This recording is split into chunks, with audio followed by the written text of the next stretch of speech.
The Prisoner Beneath the Storm. The storm had come without warning.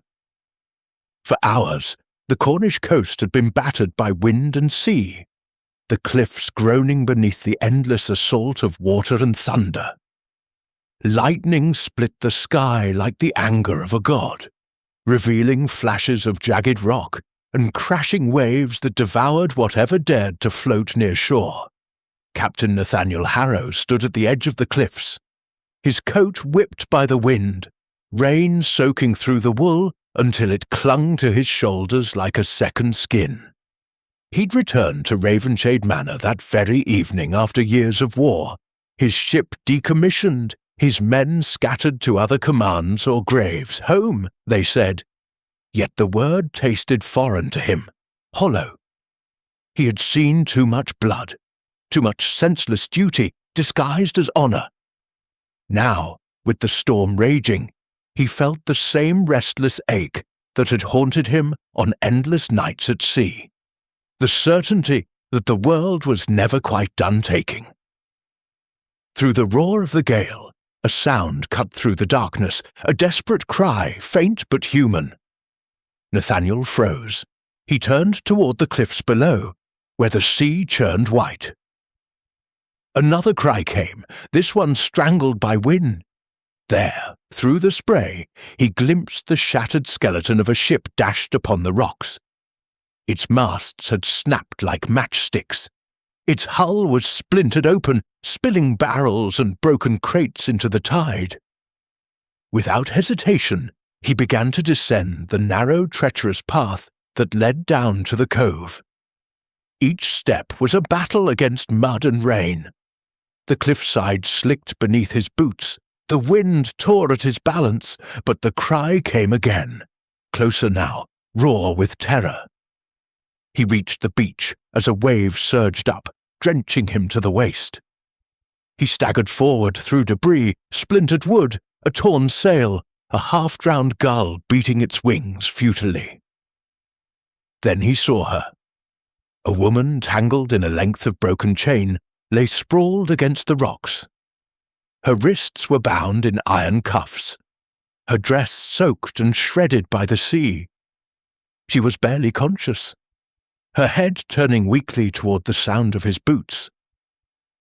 For a heartbeat, Nathaniel thought she might be a corpse, until her lips moved. Help. Me.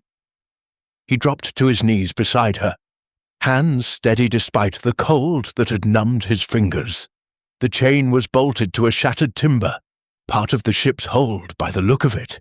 He drew his dagger and worked at the links, cursing under his breath as another wave crashed over them both. When the chain finally gave way, he gathered her in his arms. She was light, too light and cold as the sea itself. Her face was pale beneath the rain, streaked with dirt and blood. Strands of dark hair clung to her cheeks, and when her eyes fluttered open, he saw they were the colour of storm clouds, grey and deep and full of secrets. "Hold on," he said roughly. "You'll not die here tonight." She tried to speak, but her voice broke into a cough. Salt water spilled from her lips. He adjusted his grip and began the climb back up the cliff path, his muscles screaming in protest. Twice he slipped, nearly losing his footing, but each time he tightened his hold around her. She made no sound, only shivered violently, her head resting against his shoulder. By the time they reached the top, the rain had begun to ease, leaving a cold mist that clung to the moors. Ravenshade loomed in the distance, its dark, gabled silhouette lit by a few flickering lamps. It looked less like a home and more like a memory of one. Nathaniel's old housekeeper, Mrs. Keene, opened the door when he pounded against it. "Good heavens, Captain, what in the Lord's name?" "Fetch towels," he ordered, striding past her into the hall. "Blankets and a fire, quickly." He carried the woman to the drawing-room and laid her near the hearth. Flames crackled weakly in the grate, throwing amber light across her chained wrists. Mrs. Keene's eyes widened. "Sir, she's shackled. I can see that." He drew his dagger again and began to pry at the iron cuffs. "Get me a hammer or something I can break this with." Mrs. Keene hesitated, scandal and fear flickering across her features.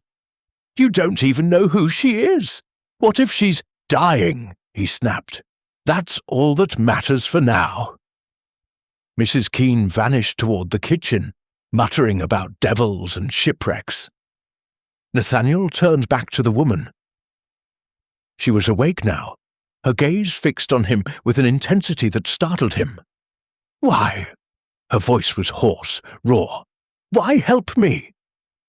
He didn't answer immediately. He found a poker beside the fire, wedged it beneath the cuff, and struck the hilt with the hammer Mrs. Keene brought. The iron cracked with a sharp ring, then fell away. He tossed the broken cuff aside and met her eyes. "Because no one else would." For a long moment she said nothing. Her eyes closed again, tears mingling with seawater on her cheeks. He wrapped her in a blanket and moved her closer to the fire. She trembled uncontrollably, her lips tinged blue. "What's your name?" he asked softly. A pause. "Alara," she whispered. "Alara Vale." He frowned slightly. "The ship you were on, what was it?" Her eyes opened, distant and wary. "I don't know its name." "You don't know?" Her expression hardened. "I was not a passenger." His gaze flicked to the broken chain still wound around her ankles. "That much is clear." He expected her to plead or explain, but she only turned her face toward the fire, as if the warmth pained her. He studied her in silence.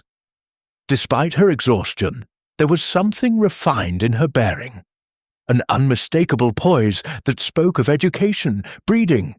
This was no common criminal. Mrs. Keene returned with hot broth and a look of deep disapproval. "She'll need rest, sir, and, if you'll forgive me, it's best we send word to the magistrate come morning." Nathaniel's jaw tightened. "We'll see about that." When the old woman had gone, Alara stirred faintly. "You shouldn't have brought me here," she murmured. "They'll come looking."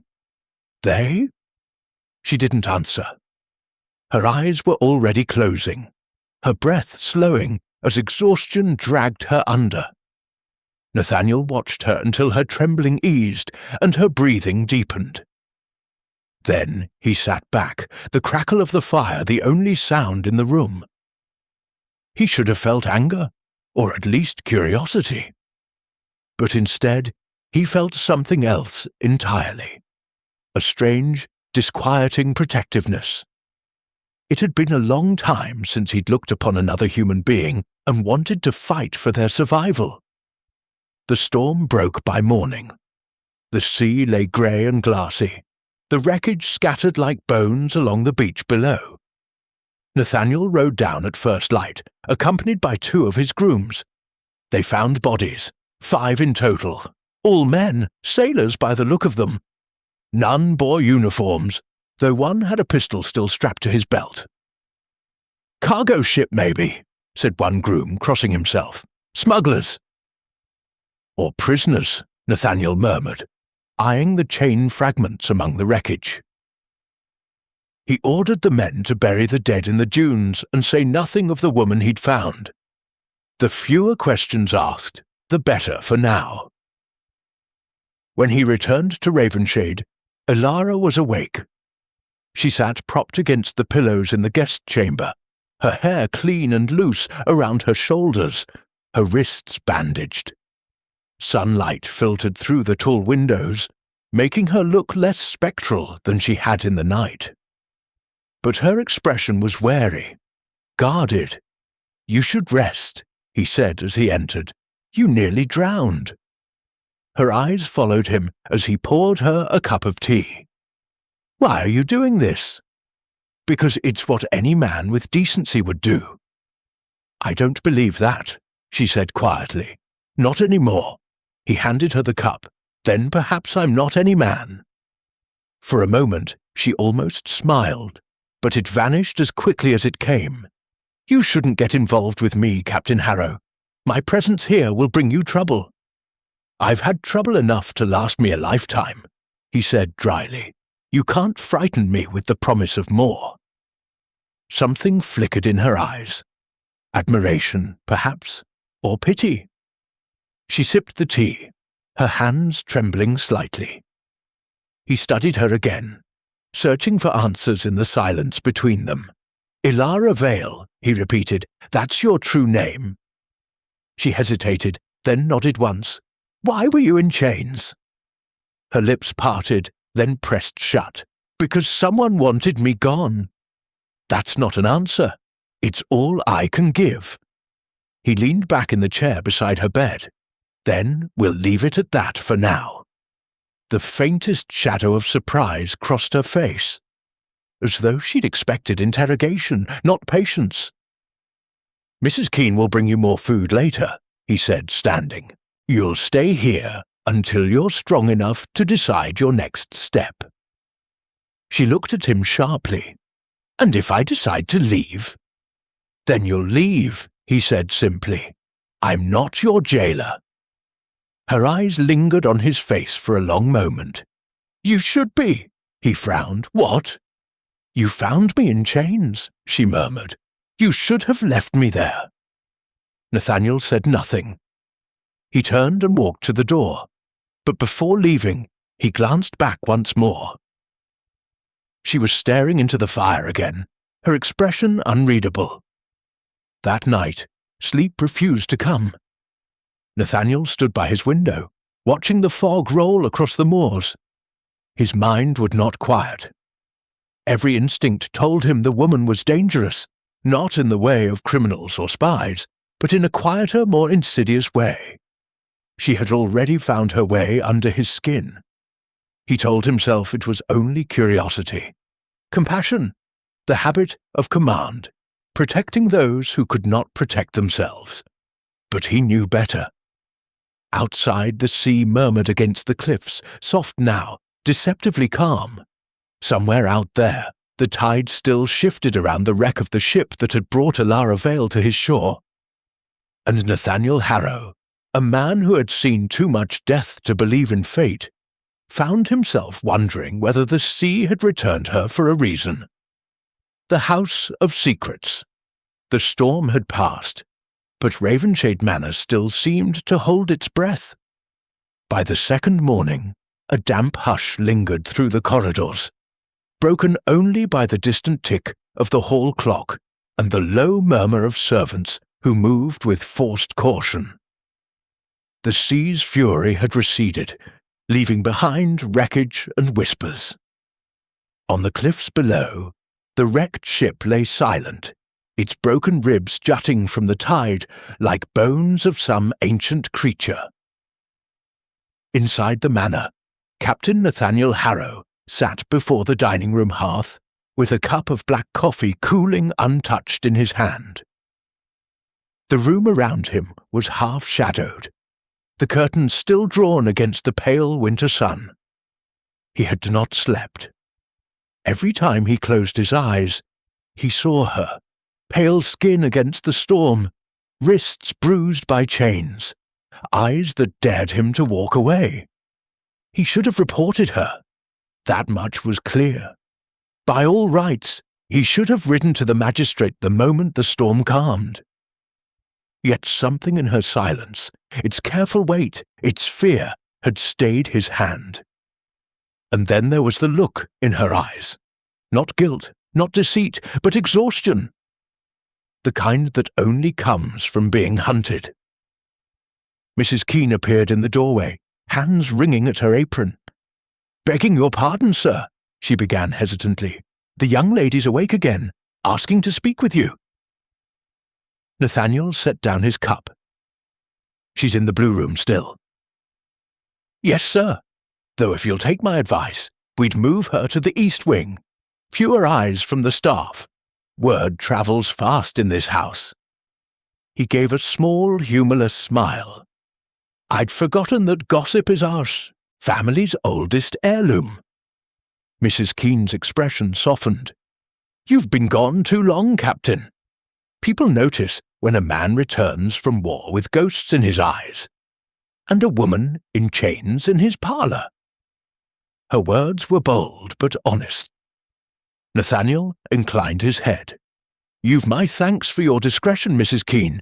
Keep it that way, and I'll see the staff rewarded." "Aye, sir," she said quietly, and withdrew. Nathaniel rose and made his way up the broad staircase. The house creaked softly around him, the smell of sea salt and damp wood still clinging to the air.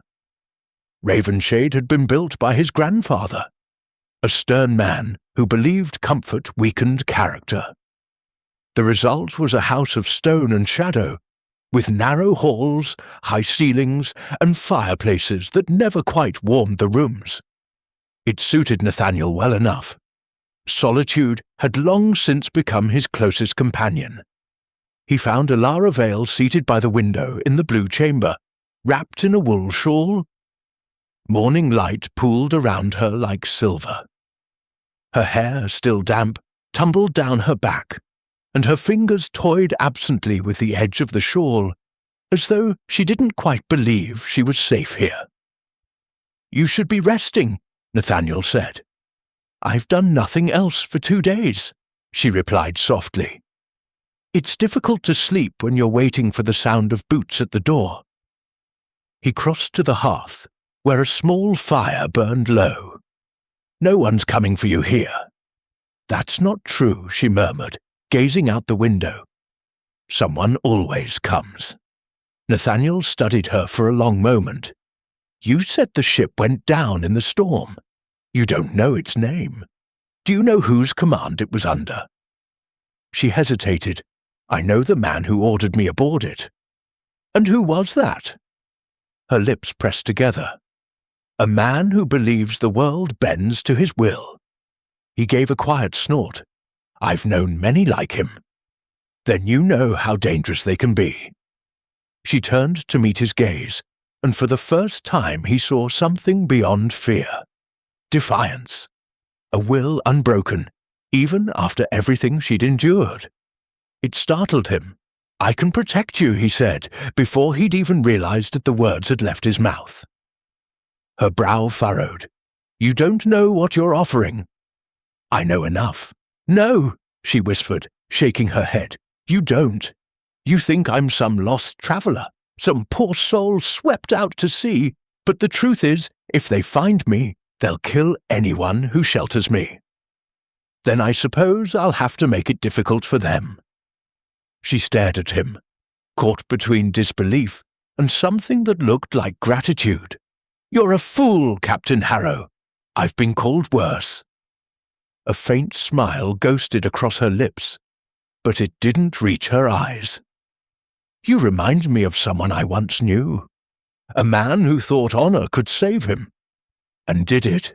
No." Her voice was barely a whisper. "It destroyed him." The fire popped softly, the only sound between them. Nathaniel looked away first, his jaw tight. He knew too well what it meant to be destroyed by honor. By mid-afternoon, word of the wreck had spread through the nearby village of Turnwick. Fishermen came to the cliffs to scavenge, while gossips filled the tavern with tales of smugglers and ghosts. The magistrate's men took statements, but none mentioned the woman from the sea. Nathaniel's staff kept their silence, bound by loyalty or fear. Still, rumours had a way of finding cracks. When Nathaniel rode into the village that evening to speak with the constable, conversations hushed at his approach. He ignored the stairs, tying his horse outside the tavern and stepping through the low doorway. Inside, the air was thick with smoke and damp wool. The smell of ale and salt filled his lungs. At a back table, a few old sailors muttered over a map. Behind the counter, the innkeeper, Merrick, looked up with a forced smile. "Captain Harrow, didn't think we'd see you back in these parts." "Nor did I," Nathaniel said evenly. "Heard anything of the wreck?" "Only what the sea's seen fit to return. 6 bodies, maybe 7. No survivors, they say." Nathaniel's eyes narrowed. "They say wrong." Merrick hesitated, then leaned forward, voice low. "Then it's true what folks whisper, that you brought someone up from the shore?" "Whispers travel fast," Nathaniel said coldly. "Not from me, Captain. I keep to my own affairs." Merrick wiped his hands on a rag. "But others might not. The magistrate was in here this morning, asking questions about a missing prisoner. Said she escaped from a ship bound for London. Dangerous woman, they said." Nathaniel's pulse quickened. "What crime?" "Didn't say. Only that she was accused of treason." Treason. The word struck him like a blade of ice. He said nothing, only nodded once and left the tavern.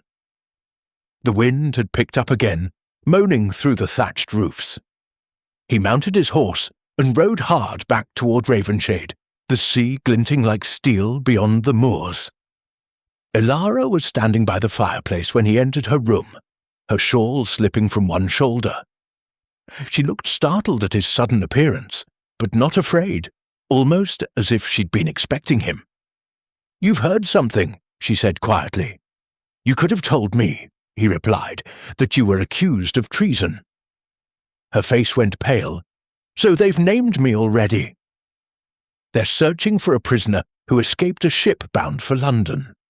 A woman, no name given, but I doubt there are many women in chains washing ashore these days." "I didn't escape," she said fiercely. "I was thrown overboard." "Then tell me why." Her hands clenched at her sides. "Because I knew too much." "About what?" She shook her head. "It doesn't matter. You shouldn't be part of this." "I am part of it. Now," he said. "You're under my roof. I deserve the truth." Elara's eyes flashed with something between anger and despair. "The truth is dangerous, Captain Harrow, for both of us." He stepped closer, his voice low. "I've faced gunfire, betrayal, and the ocean itself. Don't tell me about danger." She held his gaze, breathing unevenly. "And yet this is different." "How?" "Because the enemy isn't across the sea," she said bitterly. "He sits in drawing rooms and parlours. He wears the king's uniform and calls himself loyal." Nathaniel froze. "You mean someone within the crown?" Her silence was answer enough. He turned away, raking a hand through his hair. "God help me. You're speaking of treachery at the highest level." "I told you," she said softly. "You should have left me to drown." He turned back to her, his expression hard but his voice strangely gentle. "That isn't who I am." "And who are you, truly?" she asked, almost in challenge. He looked at her for a long moment, then said quietly, "A man who's trying to remember." Something in his tone silenced her. For a heartbeat, the air between them seemed to hum with unspoken things. Loneliness, fear, the fragile beginnings of trust. Then, from somewhere downstairs, came the sound of the front door opening. Heavy boots, voices. Nathaniel stiffened. Elara's face went white. "They're here." "Stay here," he ordered, already striding toward the hall. "Say nothing, do nothing, I'll handle this." He descended the staircase to find Clara Harrow, his younger sister, standing in the entry hall with 2 companions, well-dressed gentlemen whose expressions were too polite to be friendly. "Nathaniel!" Clara exclaimed, her dark curls escaping from beneath her bonnet. "You might have sent word you were home. I came as soon as I heard." He forced a smile, though his eyes flicked warily to her companions. "It's good to see you, Clara." She embraced him warmly, then turned to the men. "This is my brother, Captain Harrow."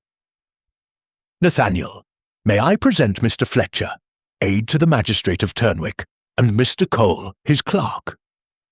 Nathaniel inclined his head. "Gentlemen." "Captain," Fletcher said, bowing slightly. "We've been investigating the wreck along your coast. Nasty business. The magistrate sent us to ask whether you've seen any sign of survivors." Nathaniel's heartbeat slowed to a measured calm, the practiced control of a man used to interrogation. "A few bodies. My men buried them along the dunes." "No living souls?" Fletcher pressed. "None," Nathaniel lied smoothly. Fletcher's gaze lingered on him, searching for cracks. Curious.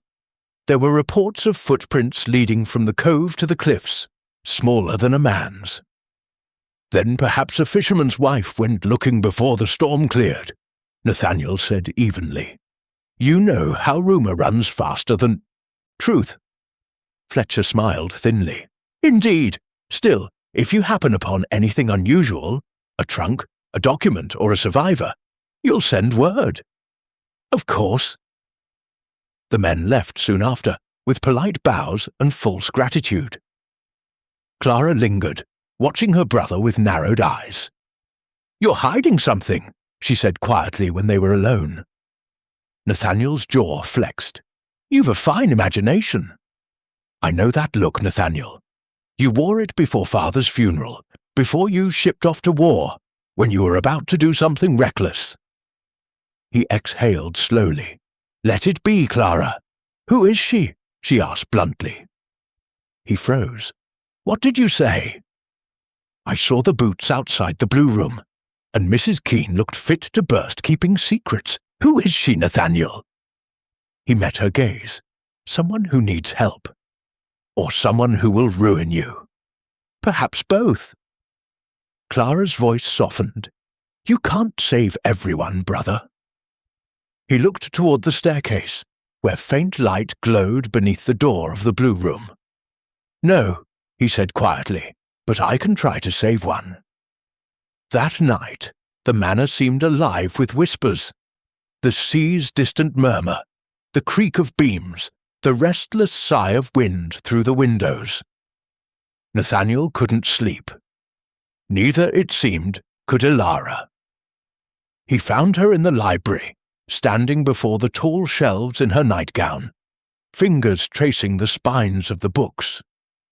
The firelight flickered over her face, softening the bruises, casting her in gold. "You shouldn't wander the halls," he said from the doorway. "The servants will talk." "They already do," she said quietly. "I heard them. They call me the ghost from the sea." "Then you fit the house perfectly," he said dryly, stepping closer. Her lips curved faintly. "Do you always live like this, Captain? Alone among shadows?" "It's quieter that way." "And loneliness doesn't trouble you?" He looked at her for a long moment. "I've learned to live with ghosts." Her eyes held his. "Then perhaps I'll fit after all." For a heartbeat, neither moved. The fire crackled softly, the air thick with something unspoken. Nathaniel felt it. The pull, dangerous and unwise, but impossible to deny. Then she turned away, her voice barely above a whisper. "Good night, Captain Harrow." He watched her go, her shadow disappearing into the darkened hall. The silence she left behind felt heavier than before, weighted with questions he wasn't sure he wanted answered. Outside, the wind rose again, carrying the scent of the sea. And somewhere beyond the cliffs, unseen and relentless, danger was already on its way. Shadows of the past 3 days had passed since the magistrate's men came and went, leaving Ravenshade Manor wrapped once again in uneasy silence. To the villagers, the wreck was already fading into gossip, another tragic tale to trade over ale. But within the walls of the manor, the ice story was far from over. The woman from the sea had become both presence and mystery, filling the house with questions no one dared to ask aloud. For Nathaniel Harrow, the rhythm of his days had begun to fracture. His return from war was meant to mark an ending, the closing of one chapter, the quiet burial of another. Yet the moment he dragged that half-drowned stranger from the storm, the past had begun to stir again, restless as the tide. He found himself drawn to her despite every instinct that warned him otherwise. It was late afternoon when he entered the conservatory, the one place in Ravenshade that still remembered gentleness. Once his mother's refuge, it was a chamber of glass and climbing vines, sunlight spilling through the tall panes to paint the air with gold and green. Elara stood among the ferns, her fingers brushing the leaves, as if she feared they might crumble beneath her touch. She wore a pale gown borrowed from Clara, the fabric loose at her shoulders. The bruises along her wrists had faded, but not the guarded look in her eyes. Nathaniel lingered a moment before speaking. "You seem steadier on your feet. I owe that to Mrs. Keen's stubbornness more than my own," she said, not looking at him. "She's been feeding me as if I were a child." "She likes to fuss," Nathaniel said. "It makes her forget how often she disapproves of me." That earned him the faintest smile. "She doesn't trust me. She doesn't trust anyone who arrives at my doorstep in irons." Elara's gaze drifted to the window. Beyond it, the sea glimmered faintly, calm now, deceptively so. "She's a wise woman, then." He moved closer, stopping beside her. "You shouldn't mock those who want to see you safe." "I'm not mocking," she said softly. "I'm only wondering how long you'll keep trying." He studied her in silence. "Until I understand what brought you here." Her shoulders stiffened. "You already know too much." "Too little," he countered. "A shipwreck, a woman in chains, talk of treason. None of it fits. If you want me to protect you, Elara, I need the truth." She turned to him sharply. "And if I told you, would you believe it?" "I've seen things in war that would make liars of reason," he said quietly. "Try me." Her eyes searched his face, weighing him. Then, after a long pause, she spoke. "I was a governess once." The simplicity of the confession startled him. "A governess?" She nodded, her gaze distant. "In London, for the family of Lord Ashcombe, a name you've surely heard." He had. The Ashcombes were whispered about, even in naval circles, wealthy, powerful, and tainted by scandal. "The family accused of treason 5 years ago." "Yes." Her voice was barely above a whisper. "I was there when it happened." Nathaniel said nothing, waiting. Elara's hands tightened on the edge of the table beside her. Lord Ashcombe had dealings with the Admiralty. Shipping routes, trade contracts, the kind of power that lives behind closed doors.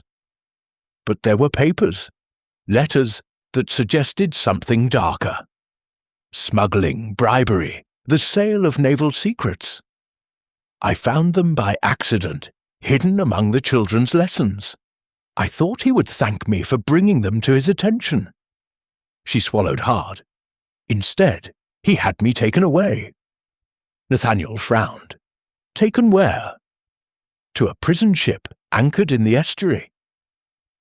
Her voice trembled now, not from fear, but from the effort of remembering. They said it was temporary, that I'd be questioned, released once they knew who I'd told. But the questioning never came. Only chains. Days turned into weeks. Then, one night, they moved us, a handful of prisoners, mostly men, bound us, loaded us aboard a smaller vessel. I remember the captain's face when he read the order. He looked afraid. Nathaniel's grip on the chair beside him tightened. "And that ship is the one that wrecked." She nodded once. "The storm was our only ally. I think someone sabotaged the hull, or prayed for mercy. Either way, the sea did what men would not." For a moment, silence filled the conservatory. The wind outside stirred the vines against the glass, a sound like a sigh. "Why didn't you tell me this sooner?" Nathaniel asked at last. Because I didn't know if you'd be any different from them, she said simply. Men in uniform, bound to orders. I thought you'd see only a criminal. He looked down, shame tugging at him. Perhaps I would have, once. Elara studied him, as though trying to read the war still written in his eyes. You were an officer, a captain. Too long, he said. Long enough to learn that loyalty and blindness are often the same thing. Something in his tone made her soften. Then perhaps we're not so different after all. He met her gaze, and for the first time neither looked away. The air between them seemed to hum with the unspoken. Fear, trust, something fragile forming in the quiet. Then the door opened behind them. Clara stood in the doorway, her expression unreadable. I see you've both found the sunroom, she said, her tone too casual. Nathaniel straightened. Clara, I came to tell you we've guests, she interrupted smoothly. A carriage was seen on the East Road. Lord Hawthorne, I believe. Nathaniel's expression darkened. Hawthorne. The very one, she said. He sent word this morning. Claims he's come to welcome you home. Elara's face drained of colour. Hawthorne! Clara's brow furrowed. You know him. But Elara didn't answer. Her hands had gone cold, gripping the back of the chair. Nathaniel glanced between them. Who is he to you? Her lips trembled before she managed to speak. The man who gave the order. The drawing room blazed with firelight an hour later, its polished floor reflecting the glow. Nathaniel stood near the mantel, composed in uniform-like precision despite the tension coiling in his gut. Beside him, Clara watched the door with thinly veiled curiosity. Then Lord Edmund Hawthorne entered. He was a tall man, still striking in middle age, his posture that of one accustomed to command. His coat was of fine navy wool, his gloves spotless despite the muddy roads. But his eyes, cold, sharp, calculating, told a different story. Nathaniel Harrow, Hawthorne said with a smile that did not reach his eyes. Good to see the sea hasn't yet taken you. And you, my lord, Nathaniel replied evenly. It's been some time. Indeed. I was in London when word reached me you'd retired. I thought it only right to visit an old comrade. His gaze flicked briefly to Clara, then around the room, and perhaps to see what ghosts you've brought back with you. Nathaniel felt the subtle weight of the words. Hawthorne always spoke like that, half truth, half trap. I trust your journey was pleasant, Nathaniel said, motioning him to sit. Dreadful roads, Hawthorne said as he lowered himself into an armchair. And the wreck on your coast, ghastly business. The Admiralty's been in quite a stir over it. One of their prison vessels, I hear. A shame about the loss. Prisoners? Clara asked lightly. I thought it was a cargo ship. Oh no, Miss Harrow, Hawthorne said, turning his smile toward her. It carried rather dangerous cargo indeed. A traitor, they say. A woman who betrayed the crown itself. Elara, standing quietly in the doorway, froze. Nathaniel moved subtly to block her from view, but Hawthorne's eyes were quick and cruel. He rose to his feet, his smile sharpening. Well, he murmured, what a coincidence. Elara's face went pale. My lord. So it is you, Hawthorne said, his voice a silk-wrapped blade. Lady Eleanor Ashcombe, if memory serves. Clara gasped softly, turning to Nathaniel. Lady! Nathaniel didn't move. You mistake her, Hawthorne. Her name is Elara Vale. Ah, is it? The sea has a way of stripping titles, doesn't it? Hawthorne took a step closer, his eyes never leaving Elara. Though I confess, I'm surprised to see you alive. The report I received said the sea had claimed you. Elara's voice was calm, but her hands trembled. A pity for you, then." Hawthorne's smile deepened. "Still so proud. You always were troublesome. I suppose I should thank you, though. Few could have provided me such opportunity. The Ashcombe fortune, your family's influence, all so easy to seize once you were removed." Nathaniel's expression darkened. "You mean you framed her?" Hawthorne turned to him. "Careful, Captain. Accusing a peer of treason is dangerous." "So is treason itself." For a moment, their gazes locked. Soldier and serpent, silence thick as gunpowder, between them. Then Hawthorne laughed, the sound sharp and effortless. "You always were the righteous sort. It's why command never suited you, Harrow. Too much conscience for a man in uniform." He moved toward the door, pausing beside Elara.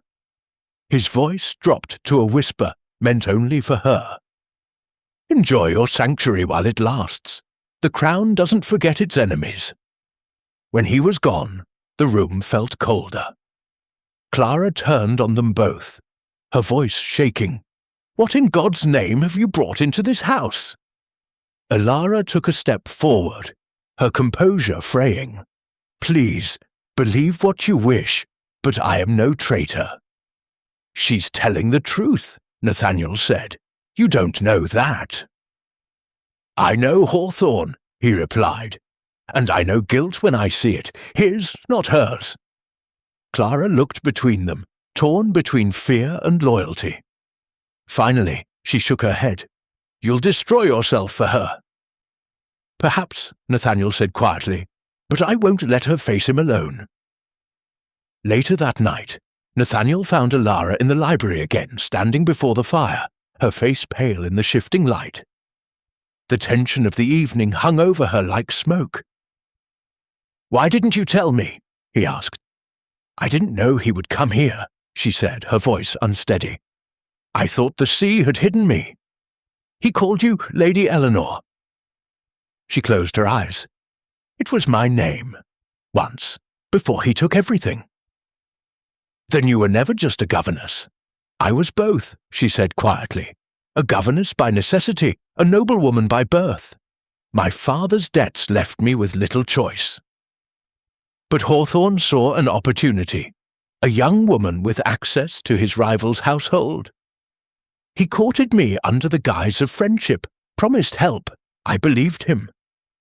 When I uncovered his treachery, he made certain my name was ruined instead." Nathaniel's hands curled into fists, and the Admiralty believed him. They always believe men like him. He exhaled, the fury in him slow and heavy. "Then we'll find proof. Whatever he's hiding, I'll drag it into the light." "You'd risk your life for mine?" she asked, incredulous. He stepped closer, his voice low. "I already have." Their eyes met, too close, too raw. She looked away first, whispering, "You're making a mistake." "Perhaps," he said softly, "but it's the first one I've wanted to make in a long time." Outside, thunder rolled distantly across the sea, not a storm, but a warning.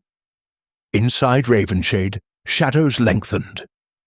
And though neither would yet admit it, their fates had already entwined, bound not by chains, but by choice. The mask of honor, the morning after Hawthorne's visit, dawned cold and colourless. Fog lay heavy over the cliffs, softening the edges of the world, muting every sound except the restless sigh of the sea. Ravenshade Manor stood against it like a dark sentinel, its windows shuttered against more than the ice wind. Nathaniel had not slept. He had paced the length of his study until dawn painted the fog silver, his mind circling the same impossible truth. Lady Eleanor Ashcombe, the prisoner he had found in chains, was not the traitor history named her. And Edmund Hawthorne, the man who once toasted victories at his table, had orchestrated her ruin. Every oath Nathaniel had ever taken, to the navy, to the crown, to the ideal of honor, trembled under the weight of that realization. He poured himself a cup of cold tea, untouched from the night before, and stared into it as if it might offer clarity. Instead, the reflection that met him was the same haunted man he'd seen since the war, a man built of duty and hollowed by it. A knock came at the door. "Come in," he said. Elara stepped inside quietly, the morning light catching the pale blue of her borrowed gown. She looked steadier today, though the shadows beneath her eyes told their own story. In her hands, she carried a folded piece of parchment. "You shouldn't be out of bed," he said, though the words were softer than he intended. "I've rested enough," she replied.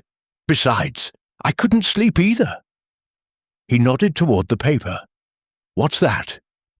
"I found it in one of the old trunks Clara brought from the carriage house," she said, placing it on the desk before him. "It's a letter, addressed to you but never opened." Nathaniel frowned. The seal was unbroken, the wax stamped with a familiar crest, a crowned anchor, the mark of the Admiralty. Slowly, he broke the seal and unfolded the letter. As he read, his expression hardened. "It's dated 3 months ago," he said grimly. "An order recalling me to London. They meant to assign me to Hawthorne's command, to investigate irregularities in naval funding." "So he wanted you under his eye," Elara murmured, "to ensure your silence." He nodded. "And when I never received the letter, he must have assumed I'd ignored it. Convenient, really. My ship wrecked, my career ended, and then I find the one woman who could expose him." Elara's gaze lifted to his. "You think the wreck wasn't an accident?" "I think too much misfortune follows Hawthorne for coincidence." The fog pressed against the windows, pale and shifting, like ghosts straining to be heard. Nathaniel turned the letter over in his hand, then met her eyes. "If he's watching, he already suspects I know the truth." "Then you're in danger," she said. "You should send me away before—" "Before what?" he interrupted. "Before he tries again. He's already tried once, Elara. I won't make it easier for him." Her eyes softened at the sound of her name. "You can't fight him. Men like him don't lose. They destroy what stands in their way." "Then let him try," Nathaniel said, his voice a low growl.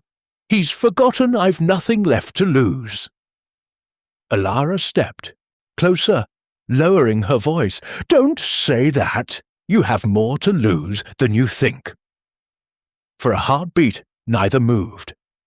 The air between them was charged, too close, too dangerous.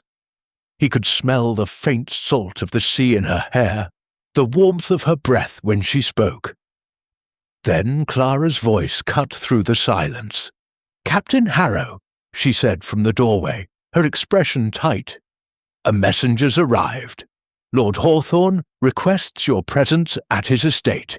He insists it's urgent." Nathaniel's jaw clenched. "Of course he does." Hawthorne Hall rose from the moors like a monument to arrogance. All marble pillars and sweeping staircases, its windows gleaming like the eyes of a predator. Nathaniel remembered it well from years past, though then he'd been welcomed as an ally, not a threat. Now, as he dismounted at the steps, he felt the weight of unseen eyes on him. A servant led him through corridors lined with portraits, grim-faced men in uniform, generations of Hawthornes who'd bought their honour with blood and coin. The air smelled of polish and power. He found Edmund in his study, standing before a map of the coast. "Nathaniel?" Hawthorne said, turning with a smile that could have cut glass. "I wasn't sure you'd come. I was curious what game you're playing," Nathaniel replied. "A dangerous one, I admit." Hawthorne gestured toward the decanter of brandy. "Drink? I'll pass." "Ah, still the stoic captain." He poured himself a glass anyway. "I always admired that about you. your sense of righteousness. A pity it never quite served you." "I didn't come for nostalgia," Nathaniel said. "What do you want?" Hawthorne sipped his drink unhurried. "To offer you a choice." "I'm listening. Return to London. Resume your post. The Admiralty still holds your commission open, despite your absence. In exchange, you will surrender the woman." Nathaniel's voice went cold. "You mean Lady Eleanor?" Hawthorne smiled faintly. "You see, you do know her name. That makes things easier." "She's innocent. She's dangerous," Hawthorne corrected. "She holds documents that were never meant to surface. If they reach the Admiralty, certain men, myself among them, would fall. But so would others. Men you once served under. Men whose secrets you swore to protect. So that's it," Nathaniel said quietly. "You'd destroy her to save yourself." "To preserve order," Hawthorne said. "The world runs on convenient lies, my dear Captain. Tear them down, and everything collapses." Nathaniel stepped closer. "You think honor is a mask, Hawthorne, something you can wear when it suits you." "And you think it's a chain," Hawthorne said softly. "That's why you left the sea, because you couldn't stomach what honor demanded." Their gazes locked. Two soldiers forged in different fires, neither willing to yield. Finally, Nathaniel spoke. "If you come near her again, I'll end this with my own hands." Hawthorne smiled thinly. "Careful, Nathaniel. You're beginning to sound like me." By the time Nathaniel returned to Ravenshade, the fog had deepened into rain. The lamps along the drive burned faintly, their light bending through the mist. Inside, Clara met him in the hall, worry etched across her face. "Well?" she asked. "He offered me a bargain," Nathaniel said, removing his coat. "My commission for her surrender. And you refused." "I did," Clara sighed. "Then he'll come for her by other means." "I know." She hesitated, then lowered her voice. "Do you love her, Nathaniel?" The question struck him harder than he expected. For a moment, he could not answer. "I don't know what I feel," he admitted at last, "but I know what I won't allow." Clara's expression softened, though her voice carried sorrow. "Then whatever comes, you'd better be ready to pay for it." That night, the storm returned. Nathaniel found Alara in the library again, staring out at the rain-streaked glass. Lightning painted her reflection pale and beautiful, fragile and fierce all at once. "He knows," she said without turning. "He'll come for me." "He already has," Nathaniel said, "and he'll fail." She turned, her eyes shining in the firelight. "You can't fight him alone." "Then don't let me be alone," he said quietly. For a moment, she said nothing, only looked at him, searching his face for the truth in his words. Then she took a step forward. Slow, deliberate. "You don't understand what you're risking," she whispered. "Then tell me." She hesitated, then drew a small object from her sleeve, a locket, tarnished and old. Inside, a folded scrap of parchment, ink-smudged but legible. "These are copies of the letters I found," she said, "proof of his dealings with the French. If he discovers I still have them, he won't. Nathaniel!" He reached for her hand, steady, warm. "I gave my life to the crown once. Now I give it to the truth." Her breath caught. "You shouldn't say things like that." "Why not?" "Because I might believe you," she whispered. He smiled faintly. "Then believe me." And for the first time since the storm, she did. The fire burned low. The rain softened to a whisper. In that fragile stillness, their hands remained clasped, not as saviour and saved, but as two souls standing at the edge of ruin, choosing each other anyway. At dawn, Ravenshade woke to the echo of hoofbeats. A messenger arrived, soaked and breathless. He bore no insignia, only a sealed note marked with wax, the same crowned anchor. Nathaniel broke the seal.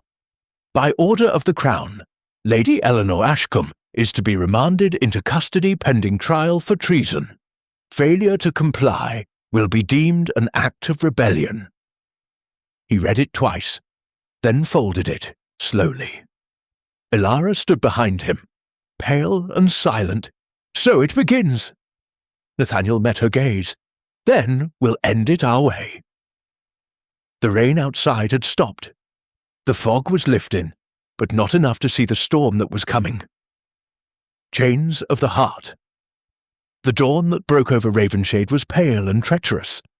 Mist coiled around the cliffs, swallowing the sea below, while the sound of distant hoofbeats echoed faintly through the fog. Nathaniel stood at the stable doors, tightening the straps of the saddlebags, his face grim beneath the grey light. The messenger's letter, the order for Elara's arrest, lay burned in the hearth behind them. She appeared beside him, cloaked in dark wool, her hair braided and pinned, her face calm, though her eyes betrayed the storm within. "Clara's still asleep," she said quietly. "Are you sure about this?" "No," Nathaniel replied, cinching the saddle tighter. "But if we stay, Hawthorne's men will find us before noon. The Crown will call it justice. I call it murder." Elara hesitated. "You could still save yourself. Tell them I forced you." He turned, meeting her gaze with fierce intensity. "You didn't force me into anything. This choice is mine." She swallowed hard, something fragile breaking behind her eyes. "Then God help us both." They rode north, following the narrow road that wound through the moors like a scar. The sky hung low and bruised, the air thick with the scent of heather and salt. Behind them, the outline of Ravenshade faded into the mist. Ahead, the land stretched wild and endless, a landscape of ghosts. By midday, rain began to fall in slow, relentless sheets. The road dissolved into mud, the horses stumbled, and their cloaks hung heavy on their shoulders. Elara glanced back once, her voice barely audible over the rain. "They'll follow, won't they?" "They'll try," Nathaniel said, scanning the horizon. "But the moors are treacherous. Even Hawthorne's soldiers will think twice before chasing ghosts through this weather." She managed a faint smile. "Then perhaps we've become ghosts ourselves." He looked at her, rain plastering her hair to her face, her lips pale from cold, her spirit unbroken, and something inside him ached. "Not yet," he said softly. "Not while I can still see you." By nightfall, they found shelter in the ruins of an old abbey. The roof had long since collapsed, leaving only the stone arches and broken pillars that reached toward the sky like the bones of a cathedral. Moss crept over the walls, and ivy wound itself through the cracks. Nathaniel led the horses into what had once been the cloister, tethering them beneath a partial overhang. The air smelled of damp stone and wild thyme. Elara gathered wood from the fallen beams, her movements quiet but purposeful. Together they built a small fire, its glow flickering against the crumbling walls. When warmth finally began to seep through the chill, Nathaniel leaned back against the stones, exhaustion etched deep into his face. "You should sleep," she said, settling across from him. "I can't," he admitted, "not while they're still out there." "They'll rest when the rain grows worse. You should do the same." He gave a faint, humorless smile. "You're giving orders now. I was a governess," she reminded him. "It's difficult to unlearn the habit." That coaxed a quiet laugh from him, low and genuine, the first since they'd fled. Elara watched him for a moment, then said softly, "You laugh like a man who hasn't forgotten how. And you sound surprised." "I suppose I am." She looked into the fire. "After everything you've seen." He was silent a moment, listening to the rain. Then he said, "War doesn't harden everyone. Some of us break instead." Elara looked up. "Did you?" He met her eyes. "Every day since it ended." She wanted to say something, to offer comfort, to bridge the quiet ache between them, but the words tangled in her throat. Instead she said, "Then perhaps we're both broken." He studied her across the fire, the candlelight turning her hair to gold. "I don't see brokenness," he said. "I see someone who survived." She smiled faintly. "Survival isn't always victory." "No," he agreed softly. "Sometimes it's defiance." Later, when the fire burned low, they sat wrapped in silence. The storm had softened to a whispering drizzle, the wind sighing through the arches like the voices of long-dead monks. Elara drew her cloak tighter, shivering. Nathaniel rose, crossed the space between them, and knelt beside her. "You're freezing," he said. "I'm fine. You're not." He reached for her hands and cold, trembling, and rubbed warmth back into them. She didn't pull away. The touch was simple at first, nothing more than necessity. But it lingered too long, his thumbs tracing the faint scars around her wrists where the chains had bitten deep. She looked at him, her voice barely a whisper. "Do they still see me as a prisoner in your eyes?" He shook his head slowly. "Never." "Then what do you see?" He hesitated, his breath unsteady. "Something I shouldn't want." The words hung between them, fragile as glass. Elara's eyes shimmered with firelight. "And yet you do." "Yes," he breathed. And before either could think better of it, his hand brushed her cheek, hesitant, reverent, as though he feared she might vanish if he touched her too hard. For a moment, she leaned into it, her eyes closing. "You shouldn't," she whispered. "You've already risked enough." He smiled faintly, sorrow in every line of it. "Then let me risk the rest." And when he kissed her, it was not the desperate hunger of fugitives, but something gentler, the meeting of two weary souls who had run too far and found each other in the ruins. The world outside vanished. The rain, the soldiers, the danger, all fell away until there was only the warmth of her lips, the tremor in her breath, and the steady beat of his heart against hers. When they parted, she looked away, tears glinting in her eyes. "This can't last." "I know. But I wanted it to," she confessed, her voice breaking. He touched her hair, brushing a strand from her face. "Then let it last tonight." They slept little. The wind wove through the abbey, carrying whispers of the sea. At times Elara woke to find Nathaniel still watching the shadows, his hand never far from the pistol by his side. "Do you ever rest?" she asked quietly.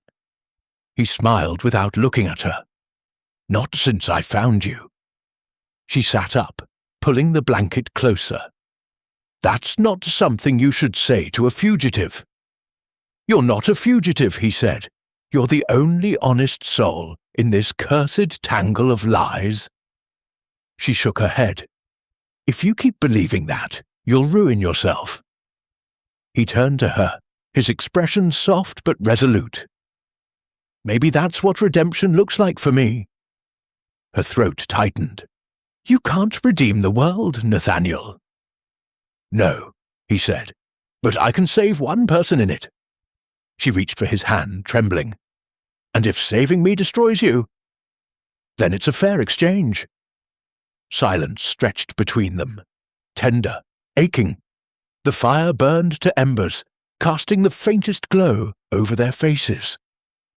Outside, somewhere in the distance, a horse neighed, faint but close. Nathaniel froze. Elara's breath caught. "They've found us!" He rose in an instant, dousing the fire with his boot. "Stay behind me!" They moved to the shadows near the wall. The sound grew clearer now, not one horse, but several. The clatter of hooves against stone, muffled curses carried by the wind. Nathaniel drew his pistol, the barrel gleaming faintly. His voice was low, steady. If they enter, we run. Do you understand?" She nodded, her eyes wide but unafraid. Moments stretched like hours. Then, silence. The horses passed. Voices faded into the distance. Only the rain remained. Nathaniel exhaled, lowering the pistol. "They've taken the northern pass." Elara slumped against the wall, relief trembling through her limbs. "How long can we keep running?" "As long as it takes." She looked up at him, her voice breaking. "And then," he hesitated, "then we find proof, enough to make Hawthorne choke on his own lies." She managed a smile through her tears. "You sound like a man with a death wish." He leaned closer, his voice barely above a whisper. "I sound like a man with something to live for." When dawn finally broke again, the storm had passed. The sky was washed clean, a pale ribbon of gold stretching across the horizon. The moors shimmered with dew, the ruins glowing faintly in the new light. Elara stood at the abbey's edge, the wind tugging at her cloak. Nathaniel joined her, the morning chill between them fading as the sun rose. "You could still turn back," she said softly. "Say I escaped. Tell them you had no choice." "I won't lie," he said. "You've already lied to the crown, to your sister, to yourself." He smiled faintly. "Then one more won't make a difference." She turned to him, the wind catching her hair. "Why are you doing this?" He looked at her for a long time before answering. "Because when I found you in chains, something inside me broke, and something else began to heal." Her breath hitched. "And if this ends badly—" He took her hand gently. "Then at least it ends honestly." They stood there as the sun climbed higher, the ruins behind them glowing like the memory of something holy. For the first time since the storm, Nathaniel allowed himself to believe that love, fragile, forbidden, born in the ashes, might yet save them both. But far to the south, a messenger rode hard through the dawn, carrying a sealed letter bearing the seal of the crown, and the promise that neither love nor loyalty would be enough to escape what was coming. The Burning of Ravenshade. Nathaniel and Elara had been riding east through the edge of the moors when the wind shifted, carrying the faint bitter scent of burning timber. At first, it was a thread of grey against the sky, nothing more than a farmer's fire. But as the minutes passed, the smoke grew darker, thicker, rolling upward like the breath of hell itself. Nathaniel's horse shied, uneasy. He turned in the saddle, staring toward the plume that rose over the sea cliffs. His face went pale. "Elara," he said softly, "that's Ravenshade." She followed his gaze and froze. The smoke climbed higher, black and terrible. Even from miles away, she could see the glint of flame flickering against the horizon. Without another word, Nathaniel wheeled his horse and spurred it into a gallop. The ride back was a blur of wind and terror. The moors raced past in a smear of heather and mist, the pounding of hooves echoing like thunder. Nathaniel's mind was a single driving thought: Clara. He'd left her behind with the promise that she would be safe, that the danger was gone. Now that promise lay buried beneath smoke and flame.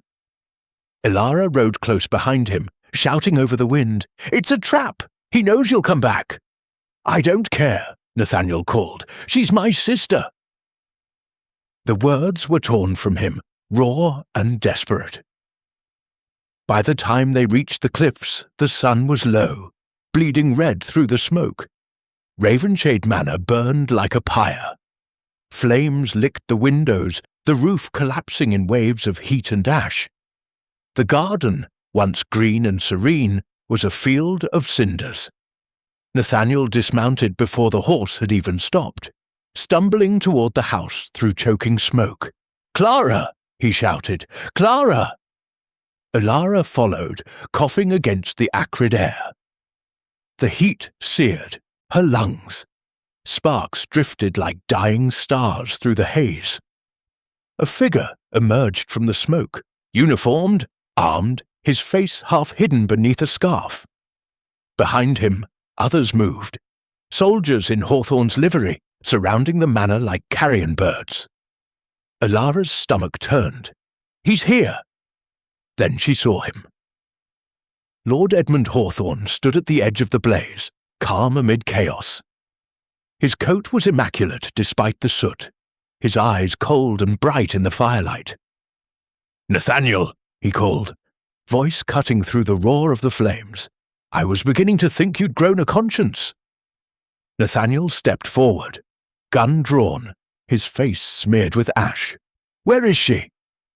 Hawthorne gestured lazily toward the courtyard, where two soldiers dragged a struggling figure into view.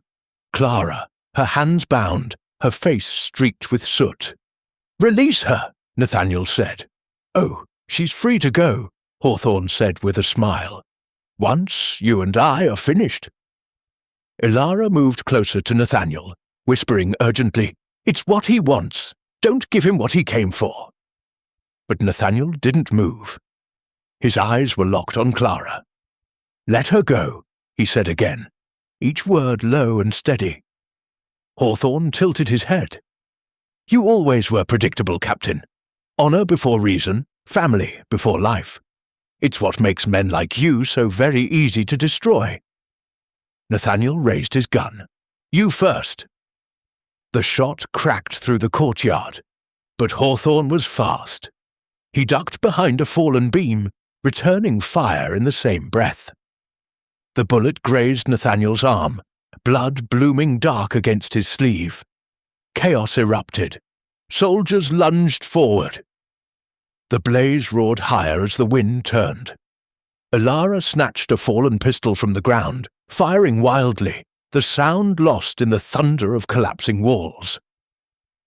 "Clara!" Nathaniel shouted. "Run!" But Clara didn't move. She was trapped behind the burning stairwell, her cries lost in the inferno. Alara turned, eyes burning. "Nathaniel! The servants' passage! The stone corridor by the kitchens! It might still stand!" He nodded once, grimly. "Go!" Together they fought through smoke and flame, dodging falling timbers and bullets alike. The heat was unbearable, the air alive with sparks. At last, they reached the corridor, half collapsed but standing. Clara was there, pressed against the wall, coughing violently. Nathaniel pulled her into his arms. "You're safe now." "No," she gasped. "Nathaniel, it's a trap. He said he wanted you alive." Nathaniel's stomach turned. "Alive?" Before he could finish, a gun clicked behind them. Hawthorne stood in the doorway, his silhouette framed by fire. His smile was a ghost. "Alive," he said softly, "so you could watch everything you love burn." He stepped forward, gun leveled. "You've become quite the disappointment, Captain. I offered you redemption, and you chose ruin." Nathaniel faced, him squarely, unarmed now, his body between Hawthorne and the others. "You wouldn't know redemption if it bled for you." Hawthorne's eyes glinted. "Oh, I know it well. It's the lie that keeps men like you obedient." Alara moved silently along the wall, out of his sightline. In her hand was the fallen pistol, heavy cold. But Hawthorne noticed her movement. His aim shifted instantly. "Ah," he murmured, "the lady from the sea, you've been nothing but trouble." Alara raised the gun, voice shaking. "You ruined her life. You won't ruin his." He laughed softly. "My dear, I already have." The gunfire came almost at once. 2 shots, 1 heartbeat apart. Hawthorne staggered backward, eyes wide, blood blooming through his coat. Nathaniel stood, his own pistol smoking, though the effort sent him reeling. For a moment, the world went still. Then Hawthorne laughed. A broken, awful sound. "You think it ends here? The Admiralty knows everything. They'll hunt her to the end of the world, and you—" He coughed blood, his voice a rasp. "You'll die for nothing." He collapsed, the light in his eyes fading as the flames devoured the walls around them. Elara dropped the pistol, breathless. Nathaniel caught her hand, pulling her toward the door. "Go!" he said, his voice raw. "Get Clara out!" "But you're bleeding! Go!" The ceiling cracked overhead. The room filled with smoke. Together they dragged Clara through the courtyard, the ground littered with embers and ash. The night sky burned orange, the manor collapsing behind them with a sound like thunder. When they reached the cliff's edge, Nathaniel stumbled, clutching his side. Blood darkened his shirt. Elara turned to him, horror flooding her face. "You're hurt." "I've been worse," he said, though his breath was shallow. "As long as you're safe." Clara knelt beside him, tears streaking through the soot. "You can't leave me again." He tried to smile, though his lips were pale. "You'll manage better than I ever did." Then from the darkness beyond the flames came the sound of approaching hooves. Soldiers, a dozen at least. Elara rose, eyes wide. "They found us!" Nathaniel gritted his teeth. "Clara, take the horse! Go!" "No!" she cried. "I won't!" He caught her hand, his grip firm despite the pain. "You must. If they catch you too, this was all for nothing." Elara shook her head, tears shining. "I won't leave you. You have to," he said softly. "You're the proof. You're the truth they tried to bury. You have to live for both of us." Before she could answer, a voice rang out through the smoke. "By order of the crown, surrender the traitor." Torches appeared on the hill, the soldiers' faces hard and expressionless. Their leader raised a musket. "Drop your weapon!" Nathaniel turned to Elara, his hand trembling. "Go!" She stared at him, at the man who had dragged her from the sea, who had given her back her name, her hope, her heart, and something inside her broke. "No," she whispered, "not without you." And before he could stop her, she stepped forward, arms raised. "I am Lady Eleanor Ashcombe," she called, "the one you want." The soldiers hesitated. "Take me," she said, her voice steady, "but let him live." Nathaniel tried to rise, but his strength failed him. "Elara, no!" She turned to him one last time, her eyes luminous with tears. "You once told me chains can't hold a soul that's already free. Now let me prove you right." The soldiers seized her roughly, binding her hands. Nathaniel shouted her name, but his voice was swallowed by the roar of the fire. Clara knelt beside him, holding his hand as they dragged Elara away into the smoke. "She'll come back," Clara whispered, though her own voice trembled. "She'll find a way." Nathaniel tried to answer, but the world was fading, sound muffled, light dimming to embers. His last sight was of the burning manor, its flames painting the sea below in gold and crimson, and the figure of Elara vanishing into the night like a ghost. The wind carried the scent of ash and salt, the same wind that had brought her to him once before. And then, as the last timbers of Ravenshade fell, Nathaniel Harrow closed his eyes and let the fire take everything but her memory. The trial and the promised London lay beneath a sky of unbroken grey. The winter wind cut through the narrow streets, whistling between the chimneys, scattering scraps of ash and paper into the gutters. It was the kind of day that made men hunch their shoulders and hurry, heads down, as though the weight of the city itself pressed against their backs. Within the cold stone walls of the Old Bailey, the air was thick with murmurs and the dry rustle of parchment. 1,000 eyes turned as the guards led Elara Vale, or rather, Lady Eleanor Ashcombe, into the dock. Her wrists were no longer bound in iron, but the ghosts of the chains seemed to linger all the same. She moved with quiet dignity, though every step felt heavier than the last. Her dress was plain, her hair simply pinned, She looked neither criminal nor victim, but something between, an echo of both. Outside, crowds had gathered in the square, hungry for scandal. The story of the Lady of Ravenshade had spread through London like wildfire. The noblewoman, accused of treason, found shipwrecked and chained, rescued by a disgraced naval hero, and now standing trial before the Crown. The presiding judge, Sir Reginald Mercer, adjusted his wig, peering down from the bench. "Lady Ashcombe," he began, his voice as cold as the marble pillars, "you stand accused of espionage, sedition, and treason against His Majesty's government. Do you understand the charges laid before you?" Elara lifted her chin. "I do, my lord." "And how do you plead?" There was a heartbeat silence. Then, steady as the tide, she said, "Not guilty." A murmur rippled through the court. Somewhere among the spectators, a woman gasped softly. The prosecutor, Sir Basil Fenwick, a man with a voice like gravel and eyes like polished stone, rose from his bench. "My lord," he began, "this case is no mere matter of misplaced loyalty or feminine folly. It concerns treachery at the highest levels of our nation's defence. The accused was found aboard a vessel transporting classified documents meant for the enemies of the Crown. Her accomplice, Lord Edmund Hawthorne, perished resisting arrest, but his guilt is already well established.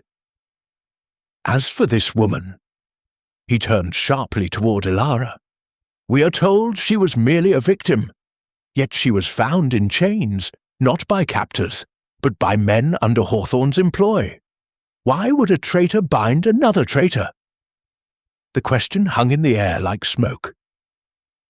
Elara said nothing, because, Fenwick continued, pacing before the bench, he needed her silent. She knew too much. She may claim innocence, but knowledge alone can damn a soul. And as the records will show, Lady Ashcombe had both motive and opportunity to sell her nation's secrets for coin or vengeance. He returned to his seat, lips curling faintly. Sir Mercer turned his gaze to the defence. Counsel for the accused? The defence attorney, Mr. Whitlow, an earnest man with spectacles that constantly slid down his nose, stood. "My lord, the defence intends to call but one witness, a man who risked his life and reputation to bring forth the truth of this case." The gallery stirred. Elara Vale, Whitlow continued, was indeed a prisoner aboard that ship, but a prisoner of Lord Hawthorne himself. She discovered his treason, and for that discovery she was silenced. The only reason this truth comes to light now is because one man, an officer of His Majesty's Navy, chose to defy the silence. The heavy doors at the back of the courtroom opened, and Captain Nathaniel Harrow stepped inside. He moved with care, leaning heavily on a cane. His once dark uniform hung looser on his frame, the gold braid tarnished, the medals removed. His face bore the marks of fire and battle, yet his eyes, those grey, unyielding eyes, held steady on Elara. Gasps swept through the court. Whitlow gestured toward him. "My lord, I call Captain Harrow to the stand." Nathaniel took the oath with a steady voice, though his hand trembled slightly as he lowered it. The judge regarded him over the rim of his glasses. "You were thought dead, Captain," he said. "So was I, my lord," Nathaniel replied quietly. "Proceed," the judge murmured. Whitlow stepped closer. "Captain Harrow, tell the court how you came to know Lady Ashcombe." Nathaniel glanced toward Elara, and for a moment all the years of duty, pain and pride fell away. Only she remained, the woman he had dragged from the sea, whose name had become the echo of his own redemption. "I found her," he said slowly, "on the night of the wreck. The ship had gone to pieces against the cliffs below my estate. She was chained in the hold, barely breathing. And did she tell you who had imprisoned her? No, Nathaniel said. Not at first. She was terrified. She didn't trust anyone. But over time, I learned the truth. She'd uncovered evidence that Lord Hawthorne was selling naval intelligence to foreign powers. When she confronted him, he had her seized and declared a traitor. He meant to have her disappear. Fenwick rose. And you believed her? A woman accused of treason. I didn't believe her, Nathaniel said, meeting his gaze. I knew her, and I've seen enough liars to know one when I'm looking at him. A murmur of laughter broke out in the gallery, quickly silenced by the judge's gavel. Whitlow continued, Captain Harrow, you claim Lord Hawthorne was the true traitor. Do you have evidence to support this? Nathaniel reached into his coat and withdrew a small leather packet, worn and stained with smoke. This was found in the ruins of Ravenshade Manor, he said, handing it to the bailiff. Letters bearing Hawthorne's signature, payments, coordinates, ciphers, all corresponding to the stolen dispatches. Fenwick frowned, rising again. Those could have been forged. Perhaps, Nathaniel said, but the man who gave them to me, an admiral in your own circle, was willing to swear under oath that he received them from Hawthorne's hand. He's sitting outside this courtroom, waiting to be called. The colour drained from Fenwick's face. The judge leaned forward. This evidence will be examined. For now, the court will recess. The gavel fell. Hours passed. Outside, the rain began to fall in earnest, drumming against the glass. Alara sat alone in her cell, her hands folded in her lap. Every breath of damp air carried the scent of London, coal smoke, fog, and the bitter tang of iron. She closed her eyes and thought of the sea, the waves beating endlessly against the cliffs, the wind in Nathaniel's hair, the salt in the air. For a moment, she could almost believe she was free again. The door opened. Nathaniel stepped inside, a faint smile ghosting across his lips. You shouldn't be smiling, she whispered. They might yet condemn me. They won't, he said. How can you be sure? Because, he said softly, I've already given them everything they could take. She frowned. What do you mean? He didn't answer at first. Then, quietly, I gave testimony beyond what was asked, enough for them to strike my commission. The Navy will wash their hands of me before nightfall. Her breath caught. Nathaniel. He reached through the bars, brushing his fingers against hers. If it buys you freedom, it's worth it. Tears welled in her eyes. You've lost everything because of me. No, he murmured. Because of you, I found something worth losing it for. The next morning, the court reconvened. The evidence was read, the witnesses called, the murmurs rising like a tide. When at last the judge spoke, his words fell like the toll of a bell. The court finds that Lord Edmund Hawthorne did indeed engage in treasonous correspondence with enemies of the Crown. The evidence further suggests that Lady Eleanor Ashcombe sought to expose his actions and was unlawfully detained by his command. He paused, his gaze softening. Therefore, the court finds the accused not guilty on all charges. The gallery erupted. Cheers, sobs, the shuffle of boots.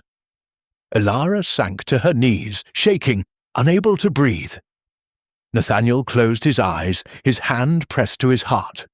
Freedom, at last. By dusk, the trial was done. The city moved on as it always did, swallowing the day's miracles in its endless hum. Outside the courthouse, rain poured down in silver sheets. Alara stood beneath the great stone archway, the water running down her hair and face. She wore no cloak, no finery, only the same plain gown from the trial. Footsteps echoed on the wet cobblestones. Nathaniel emerged from the doorway, his cane tapping softly with each step. He looked older somehow, stripped of rank and title, but freer than she had ever seen him. He stopped beside her, wordless for a long while. The rain fell harder. "So," he said at last, his voice low, "you waited." "Of course," she whispered. "You found me once when I was lost. I thought it was time I did the same." He smiled faintly. "Where will you go now?" "Wherever the road allows," she said, then, after a pause, "And you?" He looked up at the rain-dark sky. "I've no place left that isn't ash. But perhaps that means I can start again." She took his hand. "Then start with me." Their fingers intertwined, once bound by chains, now joined by choice. He looked at her, the ghost of the storm still in his eyes. "Elara Vale," he said softly, "when I found you, you were in chains. I thought I was freeing you." She smiled through the tears. "And you did." He shook his head. "No, you freed me." For a long moment, they stood together in the rain, silent, the world rushing around them, carriages splashing through puddles, the city alive with noise and light. But for them, there was only that stillness, that heartbeat of peace in a world built on war. And when he finally drew her close, pressing his forehead to hers, she whispered the only truth that mattered. "You once said every chain can be broken," she breathed. "But some we choose to wear." He smiled. "Then let me wear yours." They walked away together through the rain, hand in hand, vanishing into the fog-bound streets of London. Behind them, the bells of St. Paul's tolled softly through the dusk, a sound of endings and beginnings alike. And though neither spoke it aloud, they both knew the chains that once bound them in pain had forged something stronger, something that no fire, no trial, no time could break. The sea between us. The sea was calm that morning, the kind of calm that seemed to hold its breath before dawn. Mist clung to the cliffs, soft and white, curling like memory over the heather and stone. Below, the waves murmured gently against the rocks, not the roaring tempest that once claimed lives, but a steady, forgiving rhythm. The coast had changed in the years since the fire. So had everything else. A new house stood where Ravenshade Manor had once been, smaller, simpler, built of pale limestone that caught the morning light. The scars of the old estate were gone, though the foundations beneath still whispered of what had burned. Inside, a fire crackled in the hearth, and the faint scent of salt and lavender filled the air. Nathaniel Harrow stood at the window, one hand resting on the frame. His hair had grown silver at the temples. The lines around his eyes deepened, but his posture still held the quiet strength of a man who'd known both command and loss. The cane leaned against the wall beside him, unused this morning. Beyond the glass, the sea stretched endlessly, that same sea which had once given him war, and then, impossibly, love. Behind him, soft footsteps sounded. Elara entered, her shawl drawn around her shoulders, her dark hair streaked faintly with silver, her eyes clear and bright. She carried a small bundle of herbs and wildflowers, thyme, sea holly, and heather, gathered from the cliffs. "You're awake early," she said gently. "I couldn't sleep," Nathaniel murmured, not turning at first. "The wind shifted in the night, smelled like rain." She smiled. "It always does, this time of year." For a moment, they simply stood together, listening to the waves. Then Elara crossed to his side, setting the flowers in a small vase on the sill. "Do you ever think," she asked softly, "how different things might have been if you hadn't come down to the shore that night?" He looked at her, a faint smile touching his lips. "Every day, and every time, I'm grateful I did." Elara's gaze drifted to the horizon, where the mist was beginning to lift. "Sometimes I still hear it, the sea and the storm, the chains, the wind. as if it's trying to remind me where I came from. He reached for her hand. And I remind you where you are. She squeezed his fingers, warmth steady in her touch. Outside, gulls wheeled and cried over the cliffs. The light grew stronger, gold spilling over the sea like a benediction. Nathaniel watched it in silence. You know, he said after a while, I used to think the sea was an enemy, wild, ungovernable. It took men, swallowed ships, left wrecks in its wake. I hated it for years. And now? He smiled faintly. Now I think it just wanted to teach me humility. Elara leaned against him, resting her head on his shoulder. Or maybe it wanted to bring us home. He kissed the top of her hair. Perhaps that too. Later that day, they walked along the cliffs together. The path was narrow, bordered by wildflowers and seagrass. Below, the tide was coming in, the surf whispering against the rocks. Elara's skirt brushed the grass, her shawl fluttering in the wind. Nathaniel walked slower now, the cane tapping rhythmically beside him, but his steps were steady. When they reached the highest point, they stopped to look out across the sea. There was a grave there, simple, unmarked, save for a smooth, white stone. The spot overlooked the very place where the wreck had once been. Elara knelt and placed a sprig of thyme against the stone. For those who didn't come back, she whispered. Nathaniel rested a hand on her shoulder. They'd find peace here, I think. The sea's quieter now. She smiled faintly. It's us who carry the noise, not it. For a long time they stood there, saying nothing. The wind brushed their faces, the air smelled of salt and memory, and the waves rolled endlessly on. Then, after a while, Elara said quietly, Do you ever miss it? The Navy, the uniform. Nathaniel's eyes softened. No, I miss the men sometimes, their laughter, their courage, but the sea gave me what I never found there. She looked up at him, curious. And what was that? He smiled. You? She laughed softly, shaking her head. You always did know how to say the impossible. And yet, he said, you always believed me anyway. Her hand found his again, because it was never a lie. They stood watching the horizon until the sun began to break through the mist. It rose, slow and golden, painting the waves with light.